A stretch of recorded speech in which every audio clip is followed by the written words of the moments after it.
so excited to be here today in Las Vegas, Nevada. I came this direction looking to lock down finally my good friend Thell Torrence, who is a legendary boxing trainer.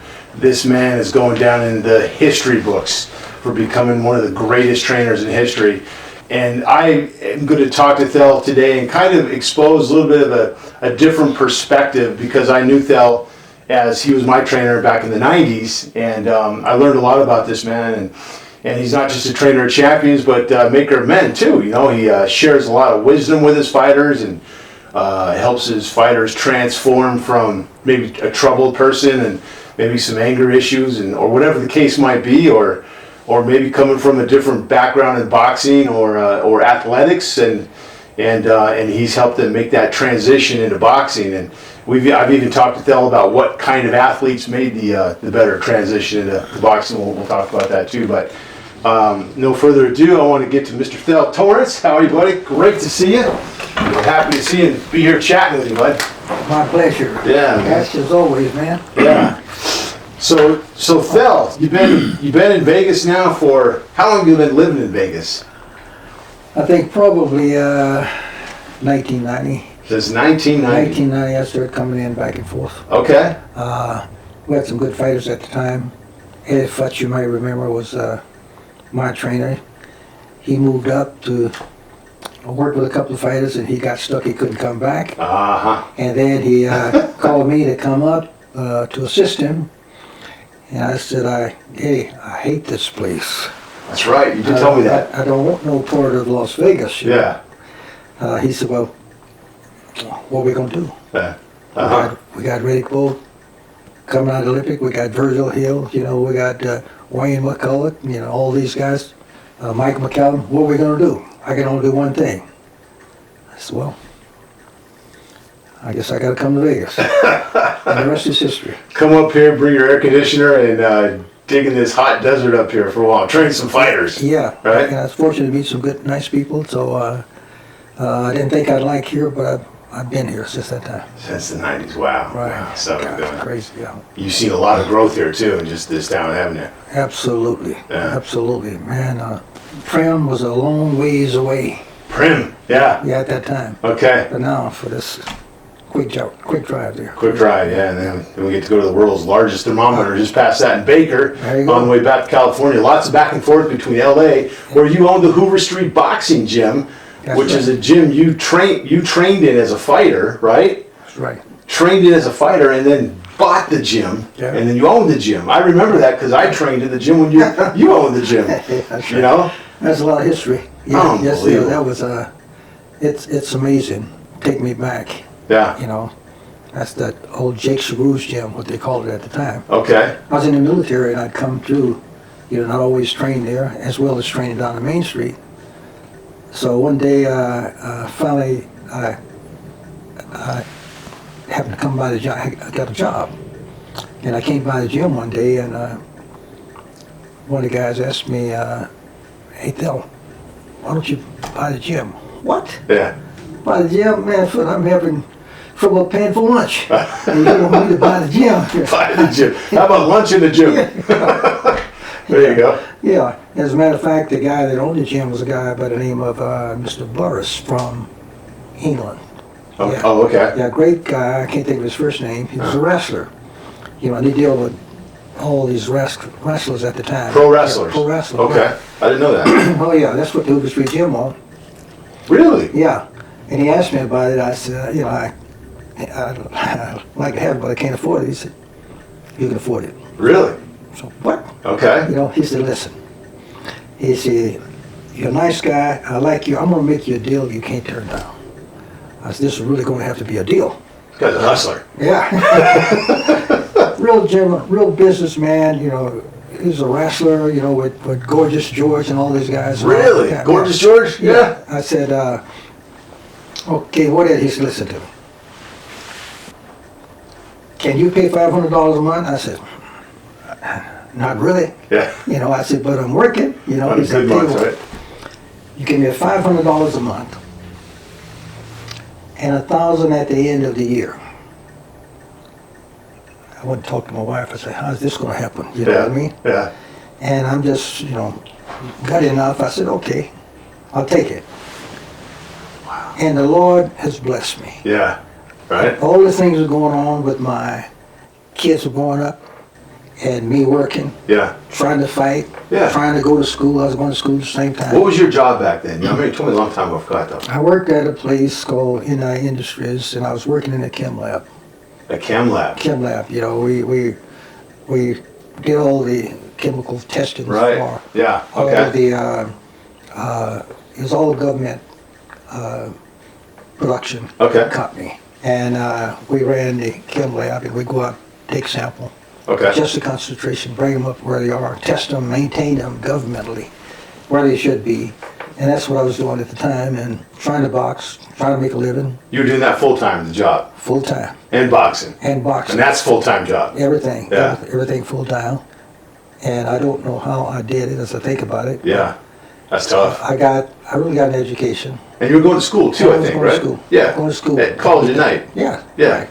So it just goes to show, and I tell you a lot of these kids, you can do anything that you want to do Yeah. if you put your mind to it. Right. Think Good about Lord. it, plan it, organize it, Yeah. and be consistent with it. Son of a gun. And that was probably your first real estate transaction. Absolutely. Yeah, right? And that was education. That was probably just as educational as boxing, right? The greatest education I got out of all the schooling was real estate. Real estate. I found out something that the unique programs that they were running at the time Yeah. really educated me, Right. really made me grow.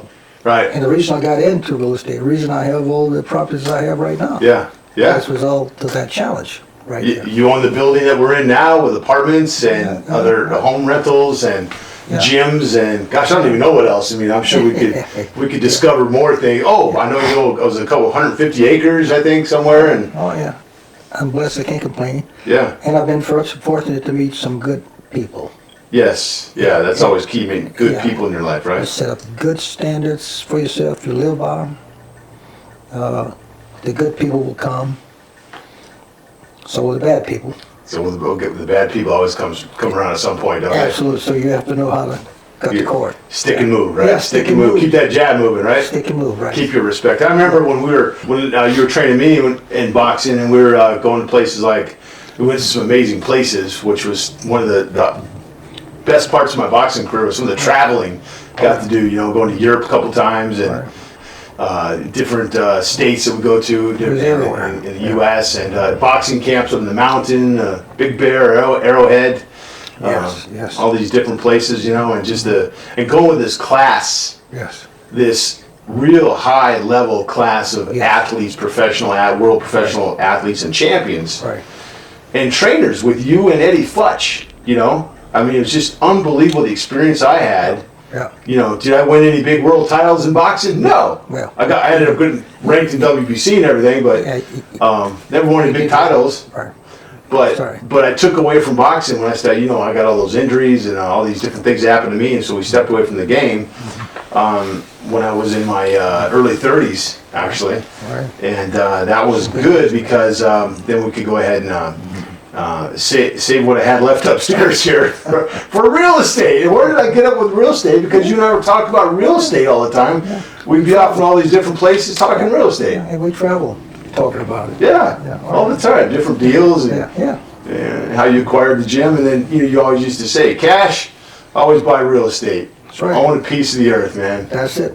Because they ain't making no more, right? Ain't gonna make no more. That's right. That's it. They're done making it. That's it. Buy some of it. Hold it, man. Whatever you got to do. And that's valuable, Yeah. education right there and lessons. I took forward in my life too. So It's good. yeah, The key is like anything else. You need a good basic foundation. good basic foundation. Yeah. You Yeah. did say that. Right. Master the fundamentals. Master the basics. Right. That's right. You can do anything. Yeah.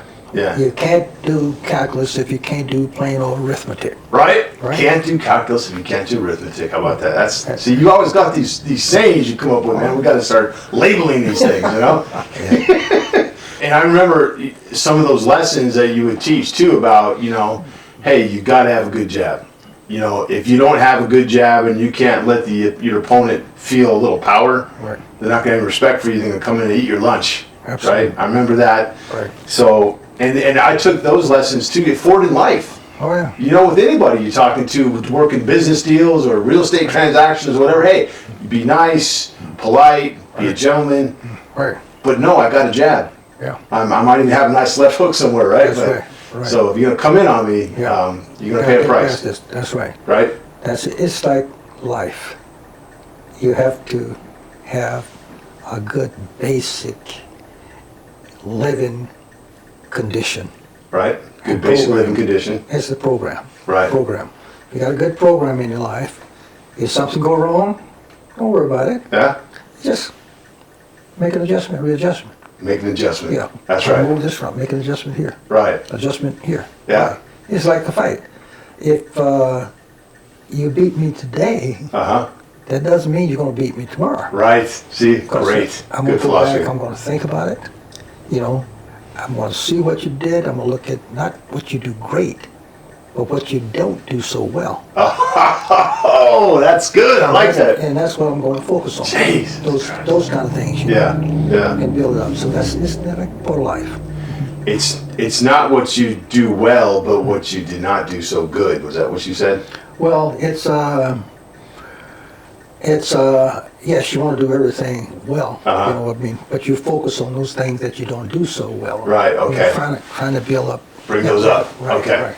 Makes sense. If I'm making a mistake, you know, it's like in training you get, I remember I was trained, I got hit, but the hardest point for me to get away from was that overhand right. Yeah. Could not figure out how I'm getting on this overhand right. I couldn't sleep. How he was catching you with an overhand right. And you were notorious for the overhand right yourself, weren't you? Yeah, we did all The bolo. Yeah. Right? Yeah. Yeah. The bolo was up like this. The right, you throw it over. You know, when guys got their hand here, Okay. you go over the top. You know, over the top. It's a looping punch. Right, right, okay. It's called looping punch. The looping punch. Yeah, those were difficult punches to get away from for me and for boxers. You know, tall, rangy boxers. Yeah. You know. If you let them walk here close to the rope, you know, put you in a position, you know, bow the head a little bit and make that move, then you throw that shot. The normal reaction when you put the guy in a position like that, the normal reaction when someone attack like that is this. Okay. Bad move. Step back. Oh, yeah, here we go. Overhand right. That's right. You step back, you can't go no farther. Good night. Yeah. Nighty night, buddy. 99. Yeah. Oh, man, the sleeper, Yeah, right? that's So we got. That's good, man. Set it up. Phil, I got to ask you, man. I always wondered this. You know, I've heard this story. You tell me if this is the legend or not, but this is what I heard about Muhammad Ali. When he got into boxing, he got into boxing because someone stole his bicycle when he was 12 years old. Did you hear that story? Yeah, I've heard that. You know, and usually that motivates and causes people to, you know, make adjustments in their life. Make adjustment. Well, he wanted to make an adjustment and beat somebody up, it sounds like. Yeah, the guy stole his bicycle. He stole his bicycle, he went right down to the gym and said, I want to learn how to box. Yeah, that's right. You know? Well, that's the way it started. Okay. For him, it started different from other people. You know, but the key is it doesn't matter as long as you start. As long as you start. Yeah. So that brings me back to my question. What got you to start? What got you started in boxing? Do you remember that day when you went, you know what, I want to box? Yeah, I was a little skinny kid. You know what I mean? Uh-huh. Very athletic, but skinny. Couldn't put on any weight or anything like that. You played basketball, I believe. You were basketball and football. Oh yeah, that was my great thing. I thought I was going to be a legendary basketball player. You know? Okay. Everybody else thought I was going to be a football player. Really? Okay. Yeah. What position in football? I played in and defensive half. And oh wow, son of a gun. Okay. Yeah. You get athletic. You gotta be athletic for those. Oh yeah, yeah, and you got to be quick, eyes open. You know. Oh, that football actually was one of my best sports. Football was okay. Best sports. And you're good at basketball too, though. Basketball was I had scholarships in basketball as well. Did you? Wow. Oh yeah. I just didn't. Young kid, didn't have no money. You know. Yeah. Sure, you can give you all these scholarships, Right. but you still got to have some money. Gotta have some money. If the family don't have any money, Yeah. where you get it from? What's going on? Where You we know. need some money. Yeah, that's right. So it's a part of life, and so that's what kind of motivated me to make adjustments in my life, where I could, number one, go to school, and the objective was to help my family, And at the time, I didn't have nothing right away, so I ended up in the military. In the Navy? In the Navy. I remember that, okay. Yeah, and I went in the Navy out of desperation, but as a result of it, I felt bad because I can't help my family. Okay. Right. But in the Navy, I was able to send money back home. Okay. Help them out. Yeah. And then God works in some strange ways by not going right on to college with the scholarship. I went into the military. Right.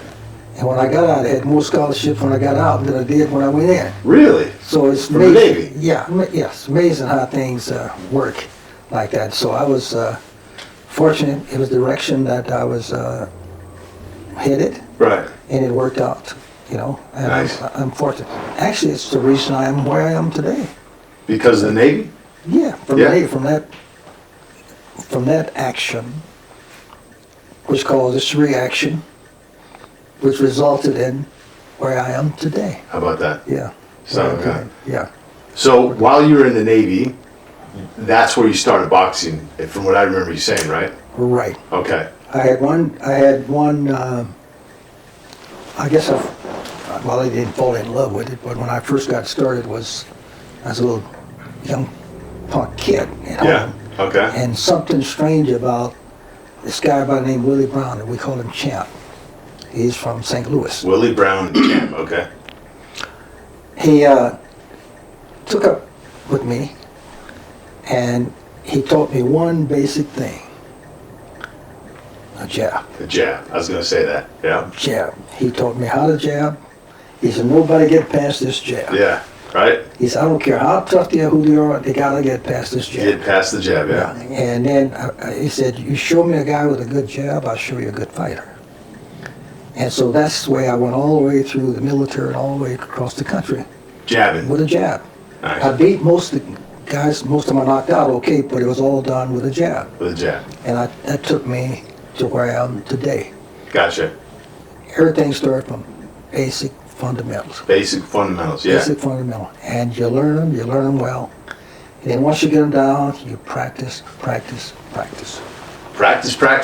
makes perfect, right? That's right. Yep. That's right. I remember you talking about that, and then different fighters coming to the gym, they come in and doing the fancy shots and Yeah. getting crazy, I remember we see some guys come in, who's this guy over here, who's this guy? We don't know who this guy is. He's hitting the bag, looking like Muhammad Ali on the bag, like, right. wow. And I'm going, geez, you go, Cash, you gonna spar him. Yeah. And I'm going, really? I am? He looks really good. Can I get somebody else? No, you gotta spar this guy. Okay, but then you get him in the ring, and to transfer what they're doing on the bag, and then now take it to the ring when they got somebody right in front of them that's gonna put a jab or an overhand right in their face, it changes everything. Different story. And some people just fall apart. They can't do anything. Basic fundamental. Basic The jab. fundamentals. And not only is it important to have a good jab, you got to understand everything in that ring. If you remember, I had you guys in the gym day after day after day. Oh, yeah. In the ring. Yep. Day after day after day. Moving around doing certain things in the ring. That's right. You got to learn that ring. Got to know it. You got to know that ring. You got to know every position in the ring. Right. You don't have time to look back and say, well, where am I in the ring? Right. No. Yeah. You need to be able to look at that corner, tell where you are here. Right. Look at that rope, you know where you are here. Yep. You don't have time to look back. And once you get that concept, you understand that. Right. And you practice. I can look at that corner till where I am back here. And once you get that concept together, start to understand, then the next thing is focus on people. What to do, when to do it, how to do it, and where to do it at. When you say focus on the people, do you mean like what they got inside of here Yeah. and here, and how they work together, and how they could handle? They're gonna. And then also, are they a puncher? Are they a fighter? Are they a scrapper? Are they a boxer? Do they need to stay on the outside, move around? Or are they going to come in and bring the fight? Right. Taller, short, all those things Right. go into the equation, right? Right. what's good, the difference between boxing and real estate.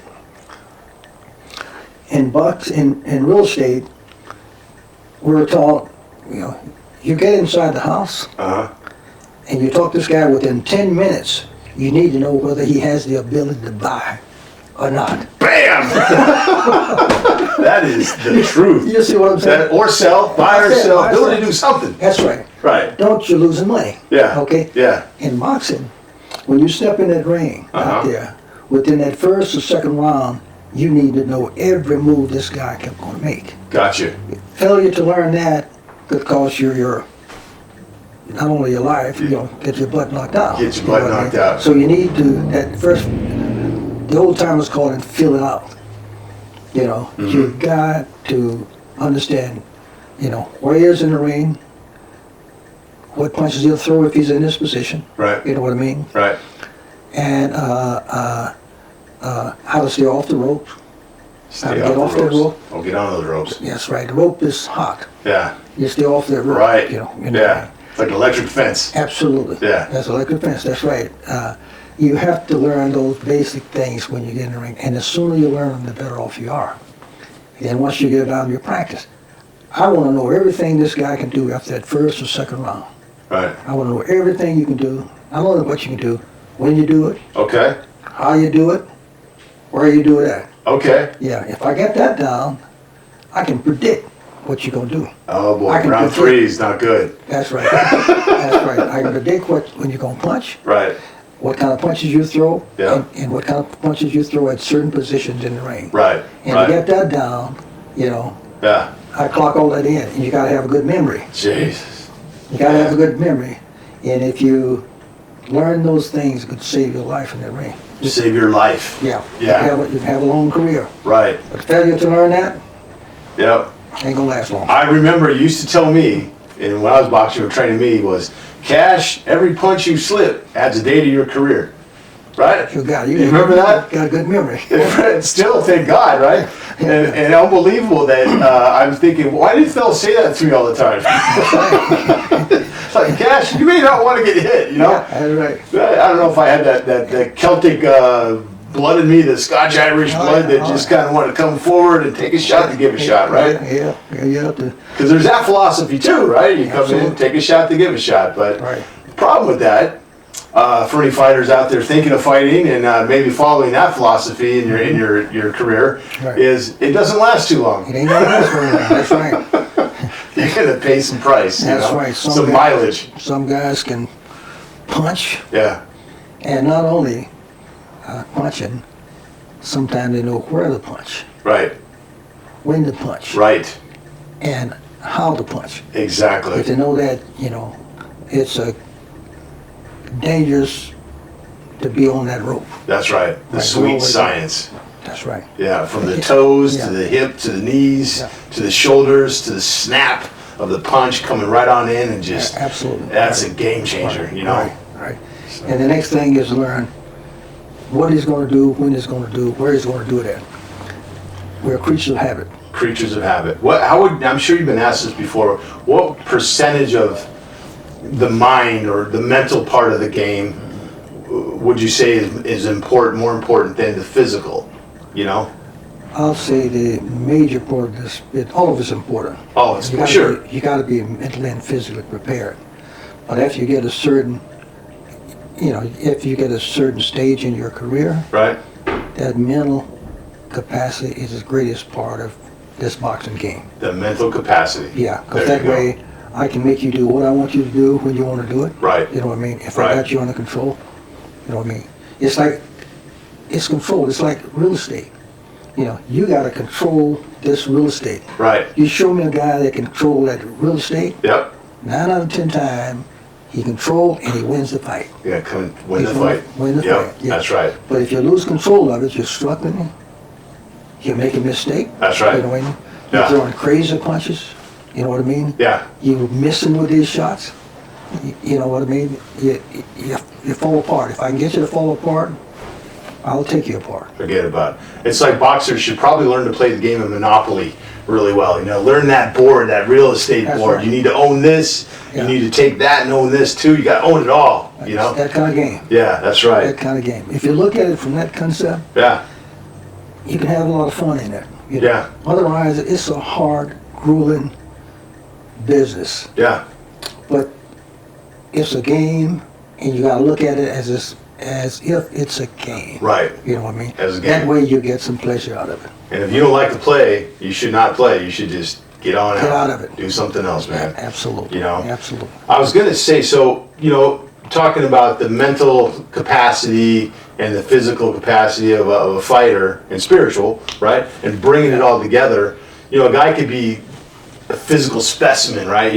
Strong, fast, like the $6 million man, right? But if he doesn't have it up here, it means nothing, right? It's just, forget it, right? He's in a world of trouble. World of trouble. And I know from my career too, and also being around other fighters, when we would go traveling and we go to different countries, and I don't think a lot of people understand the challenge that a lot of fighters have with that. Being mentally prepared for that, going and having to acclimate to a whole new country and climate and altitude. Different. And I know you and Eddie, you guys just had it so dialed in with this is how many days it's going to take to acclimate here and acclimate there, and you need this nutrient and you need to do that, and you need to either sleep or don't sleep. That's right. You got to get in the gym and train. We need to run. Right. You got to run at this time because you're going to fight at that time. And it was just like the wisdom that goes into preparing a fighter to get in that ring. It's just like phenomenal. It's just so much besides just the physical. There's a huge mental game going on, and one that you have to have with the fighters. Absolutely. And that's one thing I never hear a lot of people talking about. You being a legendary trainer and just a good guy with your fighters, and you wanted to teach them things that equate to lessons in life too, and comparatively, and the analogies with real estate, and business, and just how to be a gentleman, and that's one of the things that you guys, you and Eddie, were notorious for. Is there's fighters out there and there's names in the boxing world. If you're not a big boxing fan or in the business, and maybe you don't know a lot of names, like some people they don't watch football, so they don't appreciate all the big names. But you got the Mike Tysons and the Muhammad Alis out there, and everybody knows those names, right?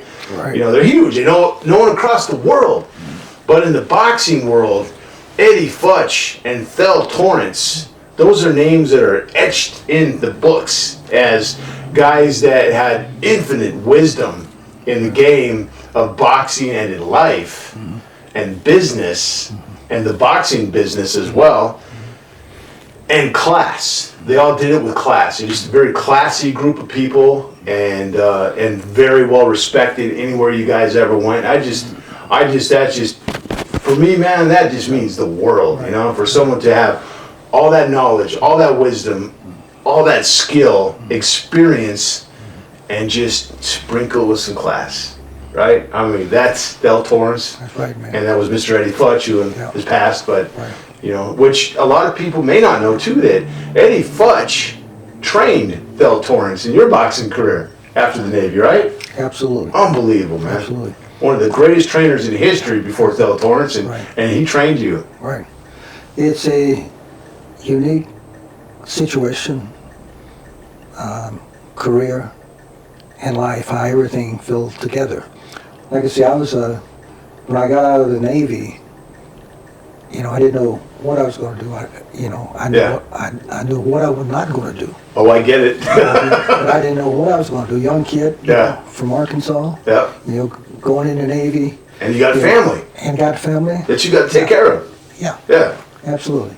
And I was just so fortunate, really, 3 good people. But one thing I got to give myself credit for, I had a good judge of character. And the key is, I was able to select those people that, number one, I respect them. Right. They had respect to me. Right. And they had knowledge and wisdom. You know what I mean? Yeah. And didn't mind sharing it. Yeah. You see, I was lucky. That's the key right there. Yeah. Don't mind sharing it. Yeah, don't mind sharing. Right. Right. I guess I was lucky. Because when I came out of the military, like I said, I was a pretty good fighter. You know, in the military, I'd won just about everything but the Olympics. Right. But I came out, and this professional boxing is a new world. You know, I mean, I didn't know who was who. I had all these guys calling me. You know, they offered me money, offered me things like that. Right. I was a young kid. Yeah. I didn't know that you get paid for this kind of stuff. Bonus. Let's talk about turning pro. Yeah. I didn't know anything about turning pro. I didn't know what turning pro was. Right. You know, Right.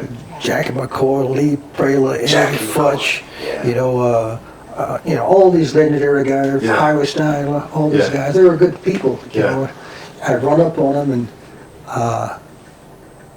didn't know what they were talking about. All I wanted to box. I didn't even know you get paid for this stuff. You know. Ironically, the people you ran up on, Jackie McCoy's, the Eddie Yeah. Futches that you mentioned there, these are guys that you probably aligned with really well right out of the gate. Yes. And Right? It's yes. These guys were at the Hoover Street, at the Main Street Gym and the Hoover Street Gym when I was in the military. I'd come back and Yeah. train at these places. Yeah. Ultimately, I ended up owning the gym Yep. and really didn't know these guys were legendary people. Legendary. Yeah. People, you know. Yeah. And I got the gym, you know, in a unique way, Right. you know, as I told you before. 500 a month, 1,000 at the end of the year. Yeah, and didn't know where I'm gonna get the 1,000 from. You Quite know a what I mean? deal. But Yeah. like I said, God looked over. Yeah. You know. Yeah. I don't know how it happened, Right. where I didn't have to lose it. Yeah. Just before somebody to pay me, I have a fight, Yeah. I get a job, something happened where at the end of that month, Right. I was able to give him that That's awesome. $1,000. That's awesome, man. If that happened one month, it Jeez. happened every month as long as I had the gym. As long as you had the gym. Yeah, and there was such unique people there. Oh, yeah. You know what I mean? Oh, that, the war zone. Oh, Yeah. that's some great. Hell, when I trained there in the 90s, heck, I sparred guys like Tony TNT Tubbs. Yeah. that's Right? World champions, man. These guys. We had King, A lot of 'em. Danny King Epatan in there. Yeah. Virgil Hill was popping in there. Oh yeah, all these guys. Muhammad Ali popped in there one day, just swinging in to say, hey, you know, Yeah. he was retired and everything, but Yeah. Freddie Roach, all these guys Freddie that you Roach, talk about, they came to the Hoover Street. right? Yeah, Everybody showed up sooner or later unbelievable. at the Hoover Street Gym. Yeah. Joey Arbio, remember Joey Arbio? No, Joey no. Arbio was a little kid like this. Uh-huh. Ended up fighting Jerry Quarry. Oh, yeah. One of the biggest fights Yeah, in the yeah. city at the time. These kids, they were kids. They were in there sparring, huh? And, yeah, they walked in the gym as Yeah. little kids. Yeah. Mondo Ramos, Raul Rojas, Mondo all Ramos. these kids started, Yeah. and they ended up legendary people. Yep. But they were good kids at the time, Right. and they all had the same objective, Right. you know, Yeah. trying to make it. Trying to make it. Yeah, and the good thing about the gym, if you own the gym, you're off the street. Right. You're off the street. Correct. You're doing something positive in your life. Right. Sure. Right. Yeah. Which brings me to Kenny Cromes real quick. You know, this was a fighter Kenny. talking about getting someone off the street and out of Right. trouble.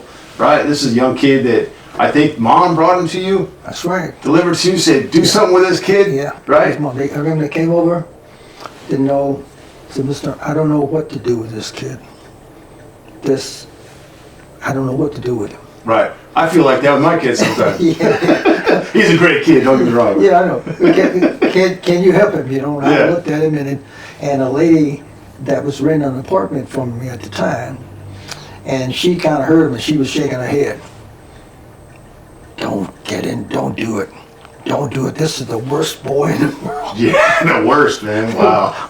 Worst boy in the world. Don't Yeah. do it. Forget about it. Don't do it. Yeah. Don't do it. Okay. Kenny Kroom walked in that gym. I looked at him, and little punk. I just looked him straight in the eye. Did. I said, "Do you want to box, boy?" He said, "Yes, sir." I said, "Then you fight. Everybody in here can fight.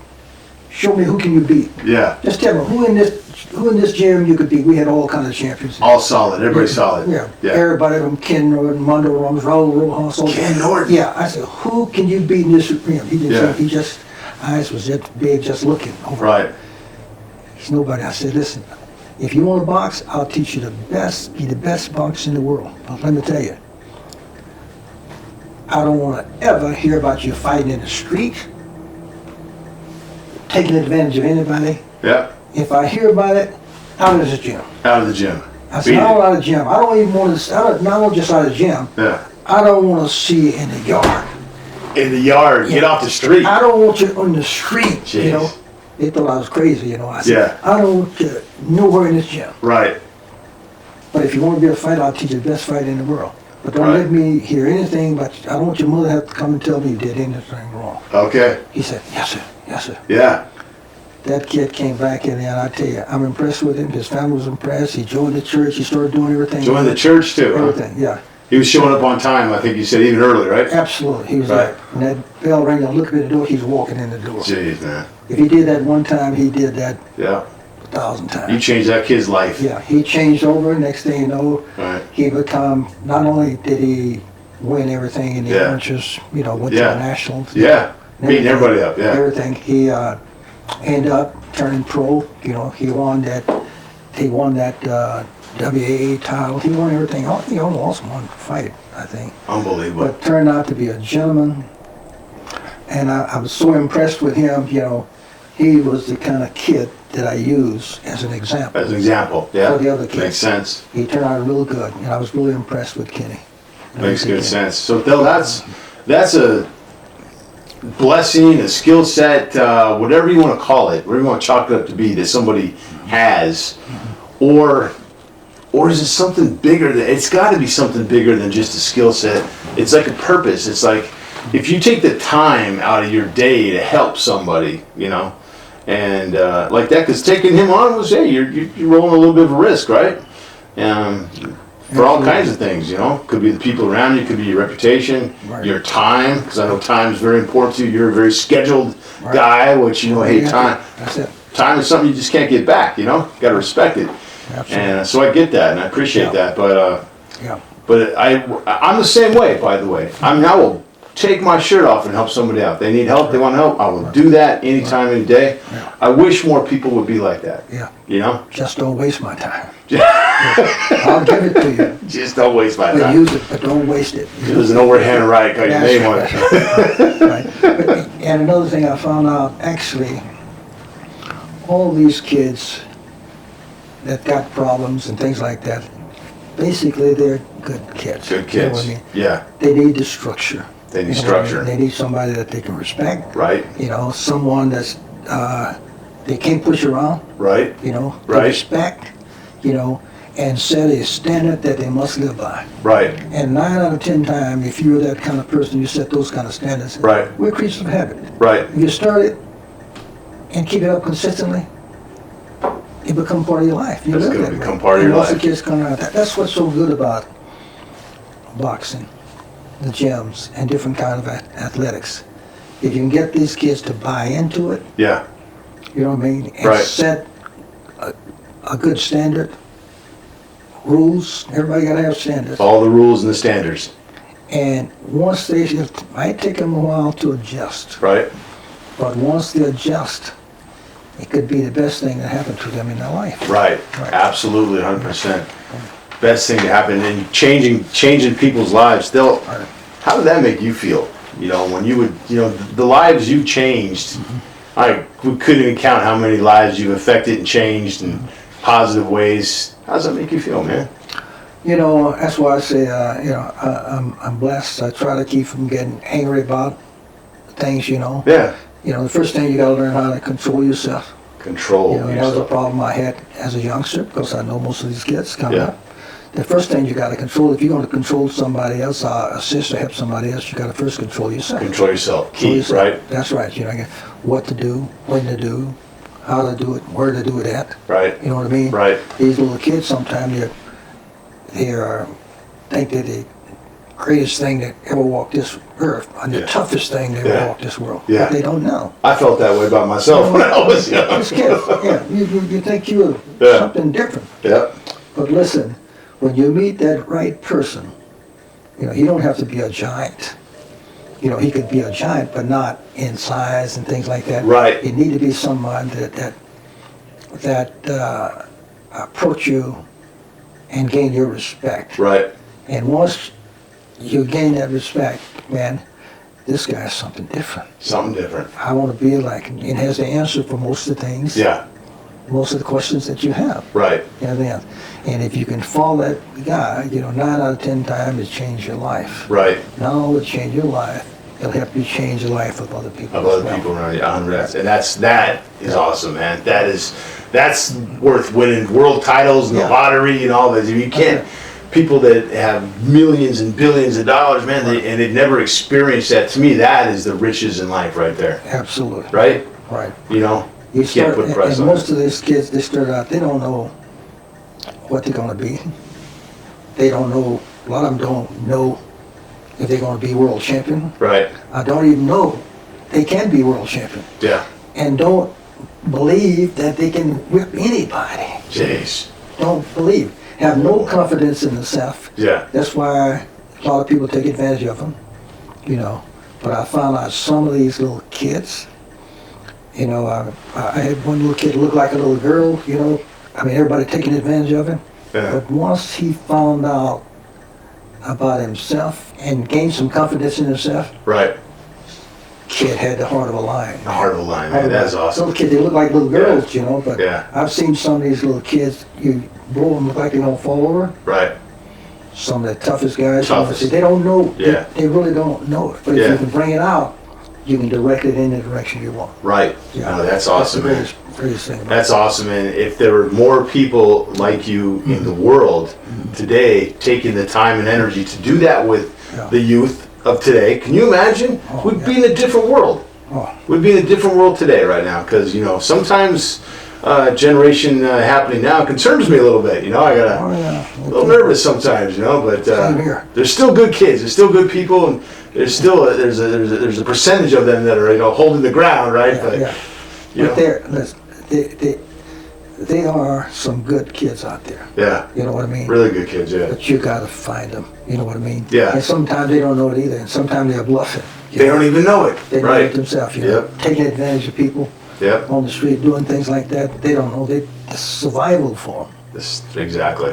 But Yeah. if you actually get to them, Yeah. they're good people. Right They there. can turn it in another direction. Right. You know. And Absolutely, I think that's the man. key.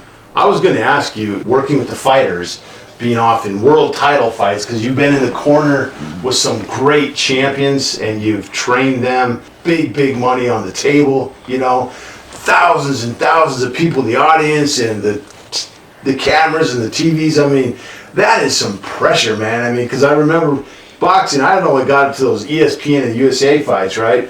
And it's a new pressure, you know, every fight. You fight at the gym, then you fight at a local event, and then you fight at one that's got maybe some local TV, and then you fight one that's got some national TV.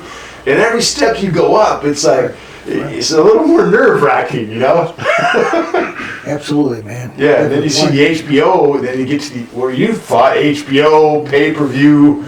Now you're talking like, oh my God, why is this even, when I'm watching, I just feel the pressure and the intensity, you know? Oh yeah. And that's an amazing thing. And you're the one Yeah. coordinating and guiding and handling that and keeping your fighter at bay and you know, mentally together, right? Because as you trained me too, you said it's all here, man. You've got to cool head. You cool head has got to keep cool, you know, to win this fight, right? First thing you fix.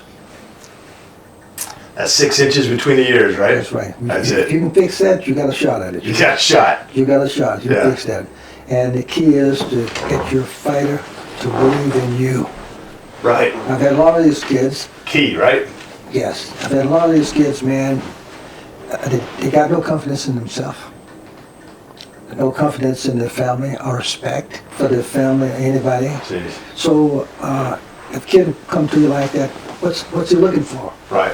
first thing you got to do, like a real estate, you sell yourself. Sell yourself. You sell yourself. Right. If you buy into me, you do what I say do. Right. When I say do it, Right. the way I say do it, Right. I can almost predict your future. There you go. You Wow. How about that? Once they start doing that, you get control of these kids, then Yeah. you got them and directed in some of these areas where they have some success. Gotcha. They don't have to be champion of the world. Right. Just have some success in life. Right. You know what I mean? Yeah. Enough to get you motivated and focused going that way. It's a good feeling, especially when you look at the results. You know? Unbelievable. Unbelievable. Absolutely. Phil, if there was anything you could say to parents out there in the world today with the way our world is, it's a little different, a little interesting. If there was a message that you could share with anybody out there about the world today, what do you think that would be? If you had to say something just to parents out there raising kids. Yeah, I would say, we got to understand this world, we're in a difficult situation right now. Yeah. But the number one thing, you got to find a way to structure a program and set some standards. Number one is start with yourself because everybody's watching you. Mm-hmm. You might not think these kids know what they're watching you. Watching the parents. Yes. Right. Yes, right. You might be guiding these kids in a way, what you think is the best of your life. Right. Best for their life. Right. I would say set some standards to follow by and live by. Stick to them. Okay. Stick to them, and make sure you got God in your life, and follow a good, regimented program. Structure. Right. And have the kid. Number one thing is to start. And you have to have great success to begin with. Right. But just start. Right. And if you see any success, just keep building on it. You know what I mean? Right. And emphasizing this. And 9 out of 10 times, if you have the structure, a direction, an objective, you can succeed. Right. That's what you got to do. Because number one, the kid can be working. They can be good kids working. But if they don't see no future, we just working to be working, But you have to help establish the objective first on where we headed. It's what we're trying to do. You may not see it now, you might not understand it, but if you do what I say do, the way I say do it, and set this structure in your life, you can avoid a lot of these problems that the kids are having today. Stick with it. Gotcha. We've had success in it. Yeah. I'd say lay out that foundation and stay with it. There you go. Words of wisdom. I mean that's invaluable wisdom that hopefully some parents out there will listen to. And again, you said something key, which I've learned in business and real estate and all these things too, and even doing videos and podcasts or whatever you might be doing. Everyone wants to come out perfect. This is the perfect plan. I've got it all dialed in. They analyze it so much that they get paralysis by analysis. Right? They just lock up and don't do anything. Yeah, right. And as you've mentioned a few times, just get started. Right, that's it. And it's all right to make a mistake. Yeah. If you make a mistake, don't shoot yourself because you made a mistake. That's part of the plan. Right. You made a mistake, okay, I made a mistake. Just make an adjustment. Make an adjustment. And get back to this path. That's right. We just went off track for a while. It's okay. Get off track. Yeah. It's like developing a fighter or something. You want to, number one, make sure he's the right kind of guy because it takes a lot of time to do it. And not only do you teach him boxing, you teach him life. Yes. Because if things going to go wrong or not the way you anticipate them going, well, it's okay. It's you okay. Just get back. If you lose a fight, it's okay. You didn't lose. You lost a fight. You know what I mean? You didn't lose your life. You didn't lose. You just lost a fight. It was part of the structure in preparing you to adjust yourself for life when you get there. Right. I lost a fight. Sometimes you learn more from a loss than you do from a win. Correct. You see? Right. Some kids got a big head, think you're going to beat everybody. You ain't going to beat everybody. this is temporary. You might be beating them now. You can't beat everything. Because you might win the fight, you might lose the war. Oh boy, how about that, huh? Yeah, you might lose the war. Yeah. Because there are people out there watching you. You're a great fighter. Sure, you're great. It's not easy to stay good. The best, it's more difficult to become better because people are looking at you. They're preparing for you. They're not preparing to defeat you by the great things that you're doing. How they defeat you? By your weaknesses. By the one thing you're not doing. Absolutely. Right. And that's what they're looking at. So that's why you got to constantly be making adjustments in life, And the same with your family, You got kids. Kids might be, not doing the right things, you think they're the worst kids in the world. Just keep saying it. Just keep saying it. Yeah. And demonstrate to them, if you do it this way, this is the kind of result you'll end up. So Gotcha. just keep doing it.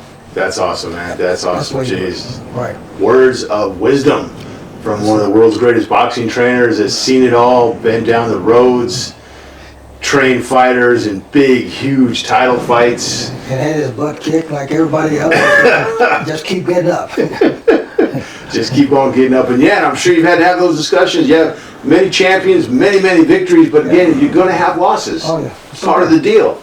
Sometimes you learn more from a loss than you do from a win. Just like in boxing, people get in there and go, hey, I don't want to get hit. I want to make sure I'm working my defense. I'm slipping, I'm moving, I'm being very defensive. Mm-hmm. But the thing you got to learn right out of the gate, right? You're going to get hit. And they're watching you. They're watching you. They're watching you. They're learning you. They don't defeat you by the thing that you do great. Yeah. They defeat you by your weaknesses. By the weaknesses. That's what it. you look. That's it. That's why you study fighters, you know what I mean? Yeah. That's why you study the program, That's why you have a plan. Right. Right. Plan. And you don't always, if you ain't careful plan to win, if you don't do it right, you plan to fail. Plan to fail. That's right. You know what I mean? Yep. So you constantly got to be slowly focusing, working on it, trying to get better, and making adjustments in life. You fail to plan, you're planning to fail. That's right? right. That's it. So Thell, one thing I did want to ask you too about, so we talked about the psychology, the physical aspects, of the fight game itself, So much wisdom and knowledge here. It's like, we couldn't even get to it. It'd take months of talking about it, right? But and I love always talking with you. I always learn something. Every time I meet you, Right. every time we chat, I learn something. Likewise. Thank you, Thell. Thank you, man. But what I wanted to ask you too was, I remember one thing, some conversations on some of my previous podcasts about health and nutrition, right? And I remember way back when we were boxing and fighting, you would come to the gym and we'd be talking about even go out to eat, you got to eat the carbohydrates, you got to eat more protein, you got to eat more fat. You gotta drink this protein drink and that calorie. I was drinking calorie drinks, remember? Eating peanut butter and banana sandwiches before bed, and I'm still losing weight. I mean, I'm burning off like 6 million calories a day. I couldn't keep any weight on. Yeah. And I wanted to go to heavyweight all the time. I was like, I want to be a heavyweight. Yeah, I couldn't really get past that cruiserweight weight, really, at the end of the day. I mean, I threw I got thrown in a ring with a couple of heavyweights, but it just wasn't right. At the end of the day, I should have focused on the cruiserweight division, man. But I remember that you would always be light. You would, and I didn't know if you were fasting intentionally or you just didn't eat that much because you were saying, Cash, I'd rather show up somewhere hungry. I don't know if you remember saying that to me before, but, whether it was the fight or maybe it was a meeting, right, or a conference or whatever the case might be, you'd rather be a little hungry. And keep you, hungry, on the edge. Your systems are all firing, Right. And flash forward to today, this is becoming a big thing. It's becoming really exposed, that fasting and intermittent fasting, and world-renowned cardiologists now that are talking about the benefits of fasting to save your heart and your life, and and then things like autophagy, where this cellular cleansing happens at certain hour of fasting and things like that happen. Did you have all that knowledge back then, or was this just something that kind of you just did naturally? I didn't have all of it, I always read a lot about it, always studied things like that, you know what I mean? Yeah. And I use myself as kind of an example, Right. you know what I mean? Right. I do the same. I'm a tall kid, you know, I was always strong and quick and agile and things like that, Right. but I couldn't put on any weight. And if you name it, I tried to do it to put on weight. But at the time, we didn't know. We didn't have the dietary programs Yeah, today. back then Yeah. that we have today. They know how to do everything today, you know. Jeez. It was constantly struggling, you know, trying to get it done. Right. You know. High protein diets is what we concentrate on back then, you know. High protein. The high protein diet, yeah. This one, Okay. you know, actually you burning that fat, you know, need the protein to help get rid of a lot of the fat, you know. And Right. if you didn't eat a lot of fat, you know, you're able to stay strong and lean and everything. Right. But we didn't have those kind of programs that they have today, and we just did it from heart. Okay. You know what I mean? And experience, Yeah. you know, what we did. That's the way we did it, Yeah. you know, coming up. You know? Yeah. But now they have the programs, you know, in school, and you can get your books and you can learn these things here, you know. Yeah. But my sports dietary program, it depends on the fighter. Okay. That way. Sure. Of course. Yeah. Everyone's different, right? Yeah, yeah. Each fighter, you know, is on a different type program, you know. It's like training. His training regimen might be a little different from the other guys, because he's on it, you know. But we didn't focus on it the way it is today, you know. Yeah.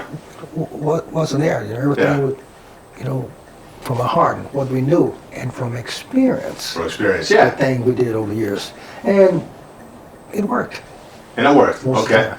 Worked. Do you, with today's, now there's so much knowledge and so much information thrown out there that it can become mind-boggling Right. and confusing too. And you've got everyone pressing a different agenda, like I want to sell this and I want to sell that idea. You know, no, you got to do this. No, don't do that. Right. You know, people out there trying to just eat healthy Yeah. and want to, you know, maybe lean out a little bit, maybe Right. put on a little muscle, maybe, you know, your basic people out there, Right. or have good energy and get rid of brain fog and all these kind of things. It's like, which do you do? You know, eat more protein, eat less carbohydrates, eat Right. more fats, you know, fast, you know, Right. but the fasting, yes, right? Oh, absolutely, yes, good. Always fasting, always good, yeah. Always good, Back then we had to do it ourselves, based on experience. based on and experience. things like that. Yeah, Now we got these guys who, what do you call, you bring in your own dietitian. yeah, You know what I mean? right, You got conditions. We bring in separate conditioners. gotcha. You know, to develop certain things, certain parts of the fighter. Yeah, Back then we had to do it our own. right, You had to learn the whole yeah, gamut of it, you know, how Right. to do it, Right. how to succeed. And that's the way we did it then. Yeah. But now they got books, they got diet, they got the internet, and everything you do. right, But usually our programs, you know, if we've been successful, we bring, not back during the day, but we're able to bring in some dietitian and to assist with them, you know, to develop those things. gotcha. Yeah, Good guy, we had, I don't know whether you know Mackie Shieldstone. no, Back in the day, yeah, Mac was one of the guys with Riddick. He was and we started way back then. Had a lot of respect for Mackie, you know. Oh, yeah? Mackie, Mackie, yeah, Mackie. He dealt with some of the one of the major football teams and so forth. okay. However, he was with Rock Newman, the guys like that. Okay, Rock Newman. Yeah, we bring in Mackie would handle that part of it, you know, with Riddick. Right. Riddick. For those who don't know, Riddick Bowe, we talking about Yeah. heavyweight champ of the world when you were training him for that. Absolutely, Riddick. Yeah. Riddick, and still a nice guy. You know, he's a Riddick, now, Yeah, he's always a nice strong guy, yeah. Nice guy, you know, and Big old bear. I got to give him a lot of credit. Yeah? You know what I mean? He's Yeah. a good-hearted guy, you know, he's taken advantage of, and In boxing, someone taken advantage of? Come on, it's like an oxymoron, I right? know, yeah. Yeah, probably in life more than boxing, because this guy was a good guy. My hat's off to him. That car I'm driving out there now Yeah, a beautiful Mercedes 500, black. was given to me by Riddick Bowe. Riddick Bowe gave you that, man. I just want to God. all in order. This guy gave it to me. You know, Yeah. He was that kind of guy, you know. Will you tell me that story real quick? Because that is an interesting story. That's when you guys were getting ready to fight Jose Luis Gonzalez? Is that right? Right. Yeah, for a title fight? Oh, yeah. Yeah. Right here in Vegas, yeah. And he had a little falling out with Mr. Futch at the moment? Yeah, things was, Riddick was always, it never lasts long. Happened here, something happened here, he's out. Rock get on about this out. But he was a young kid. Yeah. He's a solid developed man. And I really appreciate the guy. Yeah. He thought I was doing so much for him, but I was just doing my normal thing. It was me. But you were, dude. That's a lot, though. You're doing a lot for him. It just wasn't much for you. Yeah. But for him, it was like profound. Yeah. Right? And I got to say, I just wanted the world to know, we're out. He's getting ready to buy a brand new Lamborghini. One of these real famous cars. He couldn't even fit in a Lamborghini. Yeah, That was too big, man. Jeez. We walked past this, we was in this lot, Yeah. Mercedes or something. I said, he had me with him, always go and bounce things off, and I listened to him. Yeah. And he was looking for all these new cars. I said, now that's a nice car, The one you hired, the one you got in the office here, okay. Yeah. I said, now that's a nice car. He's looking at all these other beautiful cars. Yeah. But I said, that's a nice car. I went home. I left D.C. and came back to Vegas. And a few days later, there was a knock on my door. Yeah. And a guy said, I'm looking for Thell Torrence. Thell Torrence. I said, here. He said, we've got something for you. I said, oh, okay. I thought he had a package or something. I walked to the door. He's calling me. Here's this big, long truck out here. Yeah. With this car. Yeah. This was 84, Mercedes. brand new 84 S500 Mercedes. Jeez, beautiful car. Sitting man. on the car. Beautiful. Sitting on the on the truck. on the truck. Yeah. And I told the guy, well, you got the wrong door. Got the wrong guy. You got the wrong door. I said, not here. He said, are you Thell Torrence? I said, yes, I am. Yeah. He said, well, they told us to bring you this car. I said, who? He said, by that time, the phone rang. Uh-huh. Riddick Bowe. Uh-huh. He started laughing on the phone. Yeah. He always called me Chappie. Chappie. Because Chappie trained Joe Louis. Uh-huh. He always called me Chappie. Me and Eddie was together. Riddick Bowe, he had nicknames for everybody, didn't he? Oh, he did. He Jeez. did, Papa Smurf. Yeah. He told, to follow up on that, he said, Chappie, they got a car for you. I said, they don't have a car for me, Riddick. He says, car outside. Oh, man. What do you mean car outside? Yeah. He said, go outside. And there's this beautiful black S500. Love it. Sitting on here. I said, Rick, that's not my car. He said, didn't you say you like that car? I said, yeah, I said I like that car. I can't take this car. That's awesome, man. You can't. Yeah. You don't have no choice. You got no choice. It's your car. It's there. The guy's going to pull off and leave the car. Yeah. I said, Rick, you can't do it. He said, I've done That's it. funny, man. Shut up. And he left. That's funny. He gave me that car. I looked at the car. He was so impressed with it. Uh-huh. I didn't play around with Riddick. I didn't take no crap off Riddick. Yeah. No, I'm not I shocked. treat him like everybody else. Sure. But I'm touched by it. That's why I haven't got rid of the car. I kept it because he did that. He gave me that car. Yeah. He said, the things that you've done for me, Chappie. Unbelievable, man. And that's how I got that car. And That says a lot. I got that car then. I've had it ever since then. Unbelievable. It says a lot about Bowe, too, It says a lot about it. Yeah, I mean, you know what I mean? You got to take care of people who take care of you. He didn't have to do that, man. And especially, I wasn't asking for anything from anybody. I was just happy to be part of the team. Right. But what the story, though, what really got Bowe excited about that was, when you had the little separation from Mr. Futch, and then you guided him through that fight with Jose Luis Gonzalez. Oh yeah. And he had asked you, Thell, how we gonna beat this guy, right? And you told him with the jab. That's right. You're gonna jab this guy. Now this is the boxing wisdom. Yeah. That if he didn't have you in that corner, man, telling him what to do. Yeah. Because he didn't want to do what you were saying, right? He's like, you gotta be crazy. This guy, Gonzalez, was about 6'6" at that time. Yeah, big boy. Which was a big man. And Bowe was 6'6" too, wasn't Yeah, he? Bowe was something like 6'5", something like that. Right. Yeah. But how do you jab a jabber, kind of like this? Oh, jab, I told jab. us, Riddick, Yeah. we're going to beat this guy with a jab. Right here, this is it. Listen to this now. We're going to beat this guy from a jab. Yeah. Why? Jabbers, boxers are not used to getting jabbed. Right. They're classic guys with a jab. Yeah. Nobody jab a boxer because they ain't gonna hit him. They gonna pick it off and move. That's right. I said, we're gonna beat this guy. We'll cut the ring off. Cut the ring. Beat this guy with a jab. Every time he blinks his eye, Uh-huh. I want you to hit him with a jab. Nice. And keep that distance. Yeah. Very low. Beat him up with the jab Beat him up with the jab. and knocked him out. You know? So you trained him to come at a guy whose strength was his jab. Yes. But you said he's not used to other people coming at him with the Yes. jab because he's so strong with the jab. So we're going to come at him with the jab, Yeah. and he's going to be shocked and blown away and caught off guard. Bam! There you go. And the key is the position in the ring. The position you're going to be in the ring, Right. the position you keep Right. at. That's Right. right. Yeah. Every Right. time you blink, his eyes here. And control the distance. Guy who control that distance, control the ring. Unbelievable. And that was so impressive. This guy came back, and Yeah. next thing I know, they gave me this car. I mean, I've been touched by it ever since. I can't get rid of it. I Yeah. got it. And the kid, No. I got to say, he was always a gentleman to me. Yeah. Always ways of respect. Ridiculous. Yeah, and Yeah. not only Riddick, all these guys you see up here, there Look at 'em was all. some unique about these guys. They were, Unbelievable. they were classy guys, you know. There's some, each one of them have a story. You have a panel of just world champions Yeah. all around here, Yeah. man. Just unbelievable. Yeah, And these are all people you worked with. yeah, and they all got stories, and I'm impressed. It was educational for me. You Yeah. know, some of the things that I learned way back. Yeah. My first basketball coach.